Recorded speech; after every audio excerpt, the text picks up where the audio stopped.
Hey guys, so today I'm here with the InGen PowerFlow cold air intake with the oiled filter in Wrinkle Black, fitting all 2018 and newer JL Wranglers with that 3.6 liter V6 engine. So if you've added larger wheels and tires to your Wrangler, or you've added just a little bit of weight and you're noticing some sluggishness or lack of fuel efficiency, a cold air intake is a perfect way to gain some of that horsepower, torque, throttle response, and fuel efficiency back. So this option by InGen is going to do all of that with a dyno gain of 9 horsepower and 11 foot-pounds of torque. Now, since we are Jeep owners, we will see those gains in the higher RPMs where we don't spend a lot of time. However, what you're going to notice from this is that gain in throttle response as well as fuel efficiency. Now, this does have a closed box design, so I would recommend this to somebody who is on the East Coast, maybe in a wetter climate, who wants to keep that filter inside a little bit more protected than an open box design with just that heat shield and the filter exposed. Now, if you are doing a little bit more water crossing than this would allow, I would recommend to take a look at some of our snorkel options on the page, but I definitely think this is going to do a great job at keeping a lot of that water out and away from that filter. This is also going to feature an oiled filter, which is going to be a little bit better as far as efficiency goes and airflow goes over a dried filter. However, it will require a little bit more maintenance, so that really comes down to personal preference on that one, but this is going to do a great job at filtration and getting all of that cold air in and to your throttle body. Now, it's also just going to look a lot better than your factory intake system. You do get the InGen branding here with a little bit of window to see that red filter inside, and it's overall going to really look nice and a lot more attractive, a little bit more sportier than your factory system. Now, this is going to be roughly $330, making this a very averagely priced cold air intake on the page. Now, other more expensive options, they're usually just going to have a little bit more of a gain as far as horsepower and torque numbers go, but again, we are Jeep owners. I personally think that if you're just looking for a little bit more efficiency, a little bit more throttle response, then something like this is definitely worth the money, especially if you're on a budget and you're not looking to spend everything on a cold air intake. I also like the fact that this is pretty simple. It's very well built. A lot of intakes that I've seen do require a lot of assembly right out of the box. This is a 3-piece system. You're getting the filter, you're getting the air box, and you're also getting that intake tube, making it very easy to install and a very simple process overall. So speaking of that install, guys, this is gonna be a light 2 out of 3 wrenches on the difficulty meter. It is pretty easy to install. You're gonna need some basic hand tools in about an hour's worth of your time. So speaking of that install, let's jump into that now. The tools that I used for my install were an impact wrench, a 10mm and 8mm deep socket, flathead screwdriver, and a trim removal tool. So obviously our first step is going to be to pop the hood. Then we're going to disconnect a couple of things that are connected to our intake before we fully remove it. So I'm going to take a trim removal tool and we're going to remove a couple of clips that are holding on our IAT sensor wire on our resonator here.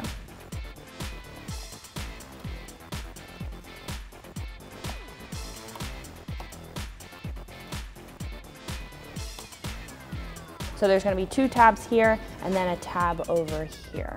Then we can remove the sensor for our IAT sensor. This is your intake air temperature sensor. We can just depress that clip and pull it out. Now we will be removing this in just a little bit and transferring it over to our new intake system, but we can keep that there as of right now, and we can move on to our PCV hose. So all you have to do is just squeeze this and give it a good tug back. That's going to be attached to our new intake as well. Then we can remove these 2 bolts up front that's actually holding our intake tube in place. I'm going to take a 10mm socket and go ahead and remove those.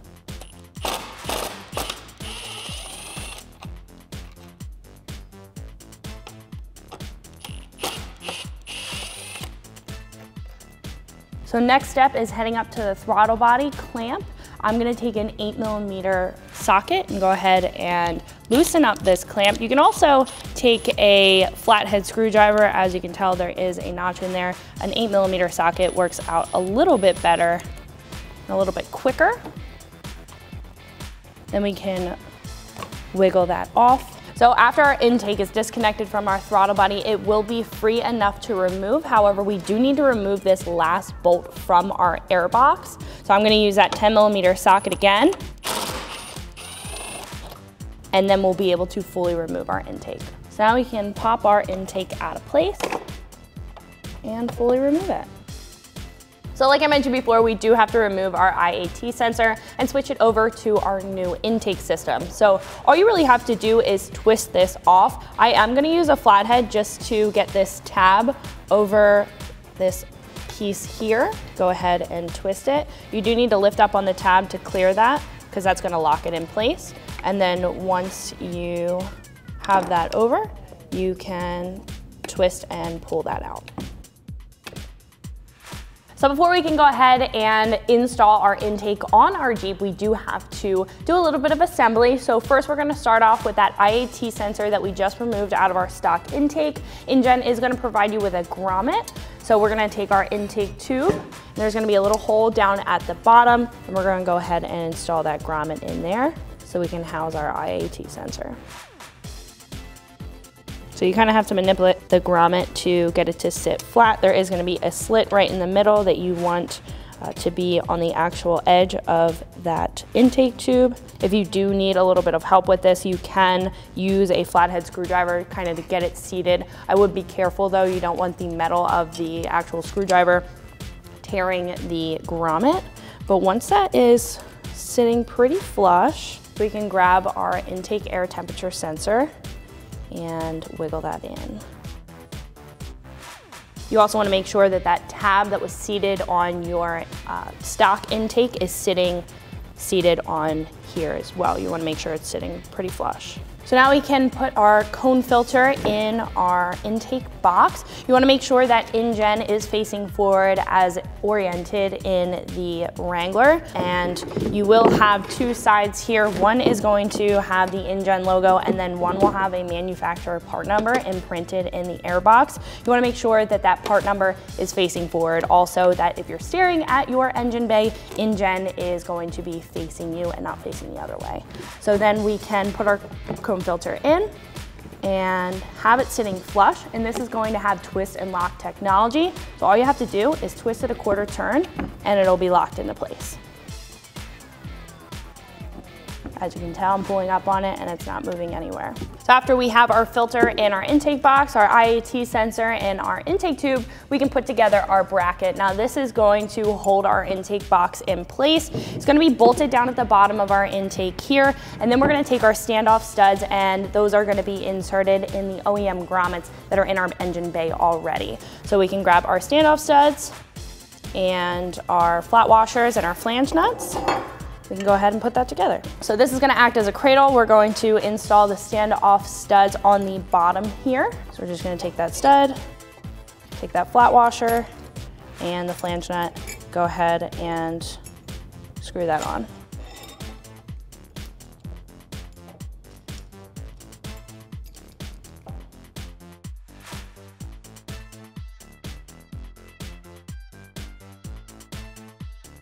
We can go ahead and tighten them down with a 10mm socket.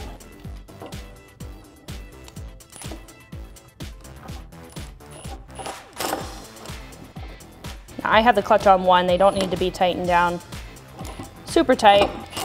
You just want to make sure that they're not going to go anywhere. So after we have our standoff studs in place, we can attach this bracket as more or less a cradle on the bottom of our intake box. Now, again, if you're looking at the intake box from your engine bay, you want to have this window up at the top with InGen facing you. So if you're looking into the engine bay, you're going to be able to read this perfectly. So we're going to flip that up on its side. I also would like to mention, since we are a little bit closer up, these two holes that are going to be attached to our intake box are going to be offset. As you can tell, they're not level, and that's going to be perfectly okay. It's going to fit up perfectly to our intake box. So you want to make sure that your standoff studs are on the opposite side with the holes that line up.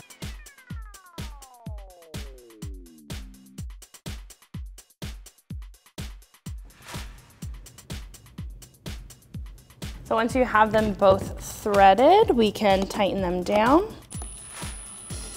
I'm using a 10mm socket again.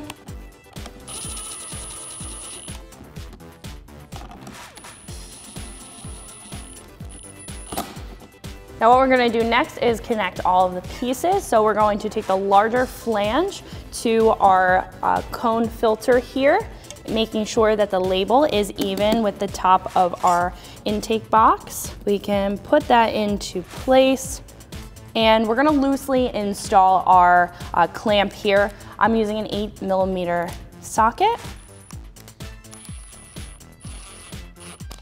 So then we can loosely install our coupler on the other side. This is going to connect our intake to our throttle body. So I'm just tightening up the clamps just so they're not flopping around on us. You're gonna have 2 clamps. I'm just going to install this with the InGen facing in so we can read it from our engine bay. Doesn't really matter which way you install it. You wanna make sure that it's sitting over the intake tube when you tighten it down. Right now we're not tightening anything down, but you do wanna make sure it's in position. Then we can just throw our other clamp on, leave that a little bit loose. Don't want it flopping around on you, you can just tighten it up for the time being. And now we're ready to install that on our Wrangler. So before we go ahead and install our new intake system on our Wrangler, I did want to sit these side by side and show you guys a little bit of a comparison. Now overall with the build, this is going to be a pretty similar design to your stock intake system. Now you are getting a closed box design that's going to provide a little bit of protection to your filter inside from any contaminants getting inside of your engine bay, especially water in those wetter climates. Now you also are getting a one-piece sealed housing with this, or one-piece sealed box with this, in comparison to your factory system where it is 2 pieces, and if you did have to replace that filter inside, you will have to actually separate the top and the bottom of your air box in order to do that. With this, you do have a twist and lock feature, as you guys saw when we were putting this together. All you have to do is put the filter inside, twist it a 1/4 turn, and it's locked in place, which I do really like. It makes it very easy for installation. Now moving on to the intake tube, this is going to be a large aluminum intake tube, and in comparison to your factory one, you do have a resonator here that's going to cause a little bit of restriction. So with this, you are streamlining that airflow from your filter all the way down to your throttle body, increasing that airflow. So to break that down into simpler terms for you guys, this is going to offer all of that filtration a lot better than your stock media or your stock intake filter without all of that restriction. So this is going to have less restriction, opening up all of that airflow for you.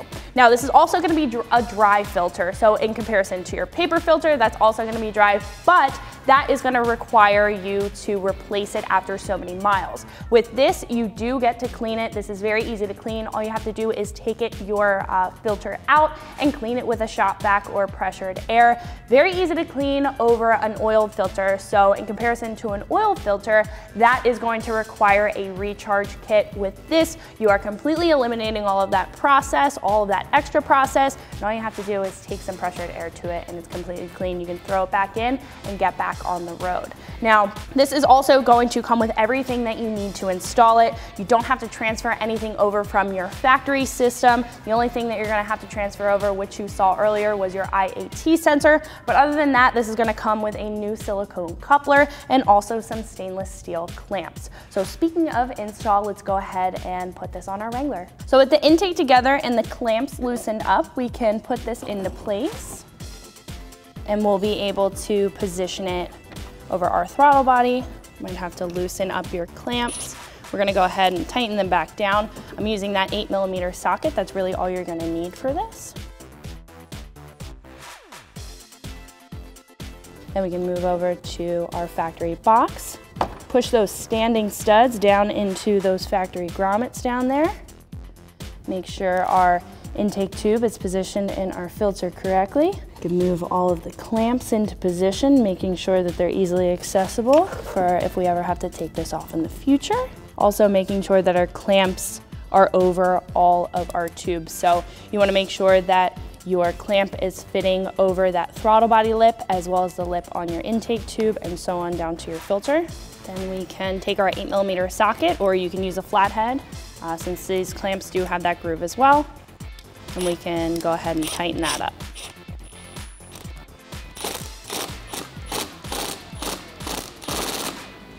Now you don't want to make the actual silicone coupler bulge. You want to make sure it's tight so there's no air leaks, but you don't want to tighten it down too much to where that silicone coupler is bulging. So now we can move over to the filter side.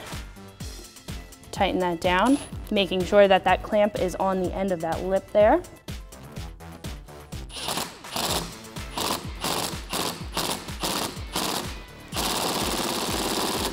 It's going to be with that same 8mm socket, and then we can move on to installing our hoses. So our PCV hose, we can just give that a good push. It should click into place. So our last step is just to plug in that IAT sensor. You should hear it click into place, and then you can just close up your hood and you're all set to go. So that's gonna wrap it up for my review and install. Make sure you like and subscribe, and for more videos like this, always keep it right here at extremeterrain.com.